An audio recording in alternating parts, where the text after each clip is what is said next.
இன்னைக்கு எபிசோட்ல ரோகிணி வீட்டுக்கு திடீர்னு கிறிஷோட பெரியப்பா பெரியம்மா வந்ததும் ரோகிணி பதறிப்போய் அவங்க அம்மாவை திட்டுனது பரபரப்பா இருந்துச்சு. எதுக்கு இவங்கள வரவழைச்சுன்னு ரோகிணி கத்தினாலும் அவங்க ரோகிணி மேல இருக்கிற அனுதாபத்துல சொத்து கொடுக்க வந்ததா சொன்னது பெரிய ஆச்சரியம். உங்க சொத்து எதுவும் எனக்கு வேண்டாம், நான் என் புருஷன் கூட சீக்கிரமா சேர்ந்துடுவேன்னு ரோகிணி திமிரா சொன்னப்ப அவளோட நம்பிக்கை இன்னும் உடையலன்னு தெரிஞ்சுது. முத்து குடும்பத்துக்கு உண்மை தெரிஞ்சதுக்கு நாங்க தான் காரணம்னு கிறிஷோட சொந்தக்காரங்க வருத்தப்பட்டாலும் ரோகிணி அதை காதுல வாங்கல. அங்க ஸ்ருதி வீட்டுக்கு போன விஷயம் தெரியாம சுதா நேரா அண்ணாமலை வீட்டுக்கு வந்து கத்தினது பெரிய ரகளையா மாறிடுச்சு.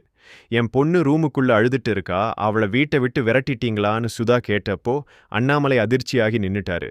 முத்து நடந்த விஷயத்த சொன்ன பிறகும் சுதா அடங்காம ரவியை தான் குறை சொன்னாங்க. நீங்க இடம் கொடுத்ததால தான் அந்த நீத்து இப்படி பேசுறா, ஸ்ருதி சொல்லியும் நீங்க அந்த ரெஸ்டாரண்ட்டை விட்டு வராம இருந்ததுதான் தப்புன்னு சுதா ரவியை வறுத்தெடுத்தது நியாயம்தான். ஸ்ருதியை சமாதானம் செய்ய மீனாவும் ரவியும் போனப்போ அவ கதவை திறக்காம அடம் பிடிச்சது பதற வச்சுது. சுதா பயத்துல கத்த மீனா குரலை கேட்டதும் ஸ்ருதி கதவை திறந்தாலும் ரவியை உள்ள விடாம முகத்துல அடிச்ச மாதிரி கதவை சாத்தினது பெரிய அவமானம். மீனா கிட்ட மனசு விட்டு பேசின ஸ்ருதி போட்ட 2 கண்டிஷன் ரவிக்கு பெரிய ஆப்பு. ரவி அந்த வேலையை விட்டு வரணும், நீத்து மன்னிப்பு கேட்கணும்னு ஸ்ருதி சொன்னப்ப இது நடக்கிற காரியமான்னு மீனா திகைச்சு போய் நின்னுட்டா. திமிரு பிடிச்ச நீத்து மன்னிப்பு கேட்பாளா? ரவி தன்னோட வேலையை விடுவாரா?